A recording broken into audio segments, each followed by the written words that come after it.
Sa ngalan ng Ama at ng Anak at ng Espiritu Santo. Amen. Ama namin, sumasalangit ka, sambahin ang ngalan mo, mapasa amin ang kaharian mo. Sundin ang loob mo dito sa lupa para nasa langit. Bigyan mo kami ng aming kakanin sa araw-araw at patawarin mo kami sa aming mga sala para nang pagpapatawan namin sa nagkakasala sa amin. Huwag kami pahintulot sa tukso at hatiyan mo kami sa lahat ng masama. Amen.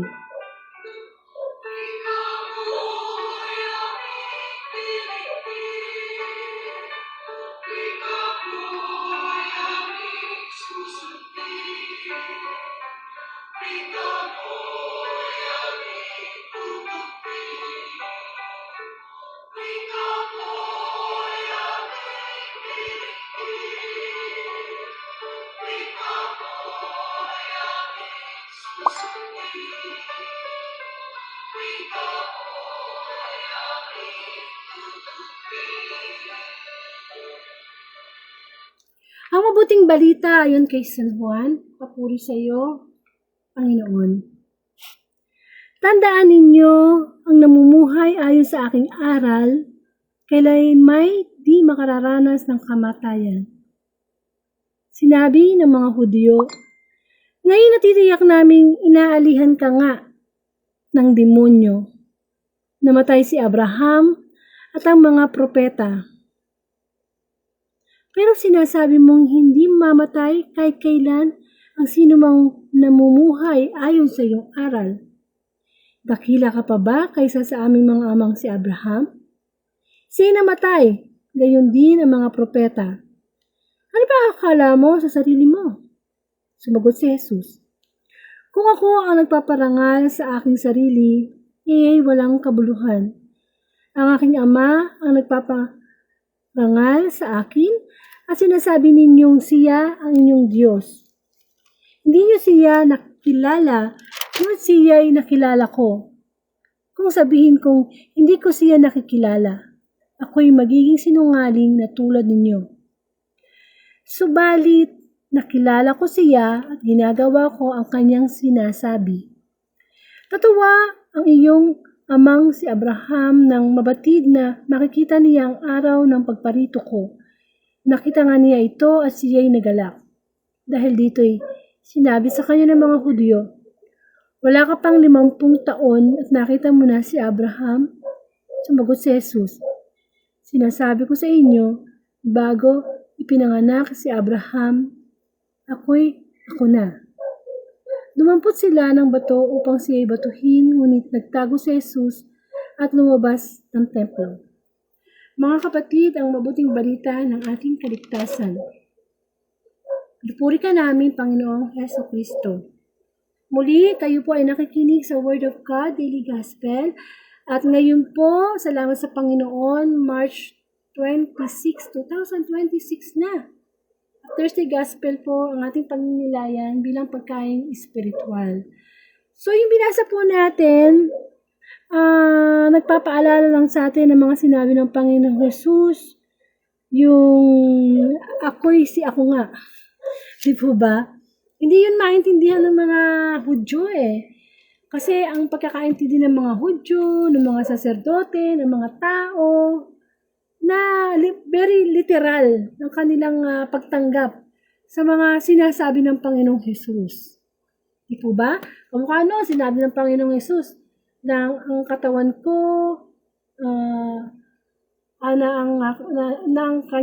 ang tinapay nito nagbibigay buhay, ang tubig na ito nagbibigay ng buhay.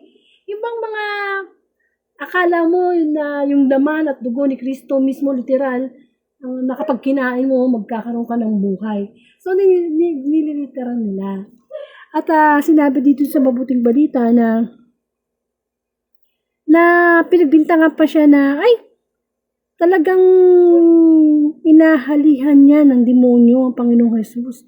Kasi kung ano sinasabi ng Panginoong Jesus na hindi nila maintindihan di po ba? At sabi pa ng Panginoon, tandaan nyo ang namumuhay ayon sa aking aral, kailan may di makakaranas ng kamatayan. So, sabihin na ng mga Hudyo, Parang mas dinadaig mo pa si Abraham yung mga propeta na wala kang kamatayan. Di po ba? So, ang Panginoong Jesus, siya kung hindi ka talaga makikinig ng mabuti sa Kanya, wala kang relasyon sa Kanya, ang hirap maintindihan yung Kanyang mga spiritual na pangungusap, na mayroong mga spiritual na mensahe.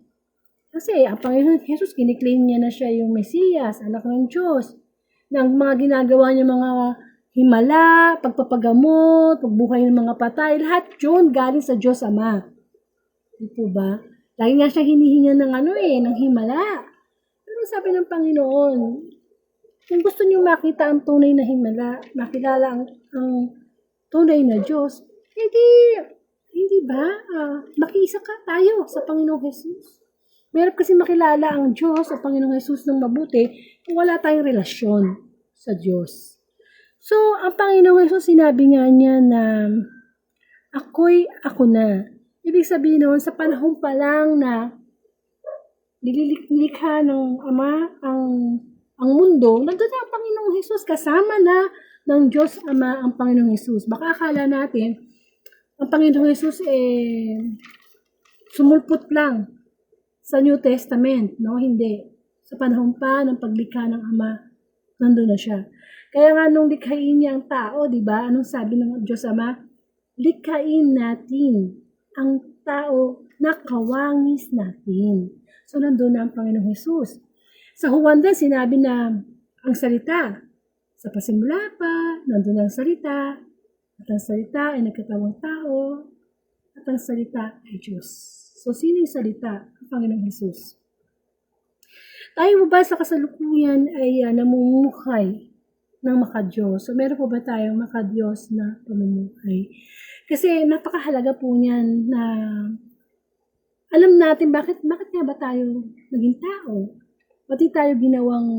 Bakit nung nilikha tayo, hindi tayo ginawang puno, o kaya hayop, o kaya halaman. Pero ito tayo, tao pinaka-espesyal sa lahat ng nilikha ng Diyos. Kawangis niya. Ito ba? Pero paano po tayo namumuhay sa panahon na ito? Ibig sabihin po ng makadiyos na pamumuhay, yung ginagawa natin, sinasabi natin, nag-glorify ang Diyos. Nakikita ang Panginoon. Kasi, paano po ba nabuhay si Kristo sa mundo? Di ba? Paano niya sinunod ang mga utos ng Ama? Kaya ganun din dapat tayo. Hindi tayo pwedeng mamuhay sa mundo nito na makamundong pamumuhay. To see is to believe. Kung ano lang yung makikita ng mata natin, makapagpapasaya sa ating pisikal, yun lang. Doon lang tayo mabubuhay hanggang sa mamatay na tayo. Sabi nga po ng Biblia, ang pinakakawawang tao na dito sa mundo ay yung taong gising, kakain, magtatrabaho, mag-aaral, gagawin ng mga bagay na gusto niyong gawin sa araw na yun, tapos matutulog. Tapos kinabukasan, gano'n na naman. Gising, kakain, diba? Paulit-ulit. Na, wala naman ang Panginoon. Wala doon. Dapat nga sa una pa lang, pagising pa lang natin. Hindi pa nakabukas ang ating mata, diwa pa lang, nagpapasalamat na tayo sa Diyos. Isa yun sa mga makadiyos sa pamumuhay. Yung pagpapasalamat, yung pagdadasal, pakikipag-usap sa Diyos. Ngayon, hindi naman pwedeng tayo na lang lagi ang kausap sa Diyos sa panalangin. Dapat, araw-araw, nakikinig tayo sa salita ng Diyos. Paano natin madidinig yun? Kapag tayo ay nagbabasa ng Bible, kapag tayo nakikinig ng homily, yun po, nakikipag-usap sa atin ng Diyos. At isa yun sa mga simbolo na pinipilit nating magkaroon ng makadiyos na pamumuhay. Kasi, kahit hindi pa tayo namamatay, pwede na nating maranasan ang kaharian ng Diyos sa puso natin. Yung magkaroon ka ng peace of mind, yung magkaroon ka ng self-control, mga bunga ng banal na espiritu, kabutihan, kabaitan, pagpipigil sa sarili. Yun yung mga makadiyos na pamumuhay. Pero kung nasasayang yung oras natin sa mga bagay na walang kakwenta-kwenta, ang mundo yun. Pamundo yun. At lalo na ngayon, ang social media, ano ba lagi ino-offer? Puro mga makamundong pagnanasa. Amen? Sabi nga seek first the kingdom of God. Unahin natin ang Diyos. Kasi yung makamundong pamumuhay, yung maka-impyerno ang pupuntahan natin dyan. Pero kung tayo ay sumusunod sa kalooban ng Diyos, sa tulong ng Diyos, sa tulong ng Diyos, at sa tulong ng Diyos, bakit paulit-ulit ko sinabi yung tulong ng Diyos? Kasi mahirap po talagang mamuhay sumunod sa kalooban ng Diyos. Kaya kailangan natin ang tulong ng Diyos, ang tulong ng banal na Espiritu na iniwan ni Kristo na patnubay sa atin. Amen? Huwag nating hayaan na nabubuhay lang tayo sa araw-araw na kain, trabaho, kain, ganyan, di ba? May katapusan ng lahat Tayo ay nakiki-apartment lang sa mundong ito. Lahat ng meron tayo, pinagkakatiwala lang. Paano pag wala na lahat ng mga yan? Hindi natin napaghandaan isang buhay na wala ng katapusan. Yun ang madalas nating nakakalimutan. Yung buhay na wala ng katapusan sa kabilang buhay. Paano kung sa impyerno tayo mapunta? Di wala ng katapusang parusa, paghihirap. Di po ba? Kaya dito pa lang dapat sa lupa, nagpa-practice na tayo ng maka-Diyos sa pamumuhay. Dahil ang gusto natin puntahan, isang langit na kung saan nandun ang Diyos. Makakasama natin ang Diyos. Pero kung dito pa lang sa lupa, tinatamad na tayo magdasal, tinatamad na tayo magsimba, makinig ng salita ng Diyos, makipagrelasyon sa Panginoon para magbunga na kabutihan yung pag-ibig, yung relasyon natin sa Diyos, paano tayo pupunta sa langit? Di po ba? Likas tayo makasalanan, so kailangan natin ng Diyos para sa ating buhay. Sabi nga live by faith, not by sight. Mamuhay tayo ayon sa batas ng Diyos. Kasi kung ayon sa batas ng kalikasan natin makasalanan, na talagang hindi makakapasok ang banal na Espiritu sa atin. Lagi tayong prone sa kasalanan, prone sa kahinaan. Pinipili lang tayo ng mabuting balita sa araw na ito. Tinatanong sa atin, kamusta na yung buhay natin na maka-Diyos? Of course, sa lahat, may relasyon sa Panginoon. Kasi pag may relasyon tayo sa Panginoon, magagawa natin magbalik loob sa Kanya. Talikuran ng ating mga kasalanan, talikuran ng ating mga kahinaan. Di ba? Okay, nagtatrabaho tayo dito sa mundo para may makain, may pambayad ng mga bills, pang-aral ng mga anak. Pero lahat yun, pansamantala lang. Pansamantala lang lahat yun. Kaya kinakailangan na habang tayo ay nabubuhay dito sa mundo, kasama natin ang Diyos sa ating buhay. Kasama natin ang Diyos sa ating mga desisyon. Kasama natin ang Diyos sa lahat ng panahon. Sa kasiyahan, sa pagsubok, sa lungkot. Tayong kasama. Kasi pag hindi natin sinama ang Panginoon sa ating buhay, papasukan tayo ng mga takot, ng depression, ng anxiety, ng mga negativity. Hihina ang pananampalataya natin. Kaya napakahalaga na nagmumuni-muni tayo, naninilay-nilay tayo. Nasaan na ang Diyos sa tahanan natin? Nasaan na ang Diyos sa buhay natin? Sapagkat ang buhay sa Panginoon ay nagbibigay ng kapayapaan kahit magulo na ang mundo, kahit may giyera na sa Iran, sa Amerika, meron pa rin tayong kapayapaan sa puso. Dahil totoo naman talagang giyera, yung spiritual na giyera, every day, every minute, every hour, every second, meron tayong giyera sa spiritual na giyera. Naglalaban ang masama at mabuti sa ating kaisipan. That our mind is the battleground of the devil. Masyado yung physical nating mata, nakabase lang sa mga nakikita natin. Nakakalimutan natin na makita ang presensya ng Diyos. At ang Diyos ay Espiritu. Ang Diyos ay dapat sambahin sa Espiritu at sa katotohanan. Kaya nga, wini-wake up ng Diyos yung ating spiritual life. Kaya nga may love life eh. What about our spiritual life? Yun ang mahalaga. Yun ang pangmatagalan. Kaya nawa, ang mabuting balita ay maghatid sa atin ng pagninilay na magkaroon tayo ng makadiyos na pamumuhay. Ama namin, muli, salamat sa pagpapaalala mo sa amin na magnilay kami sa buhay namin, sa pamilya, buhay pag-ibig, buhay relasyon namin sa aming mga anak, buhay namin relasyon sa aming kapwa-tao. Higit sa lahat, magnilay kami ng buhay namin kasama ka.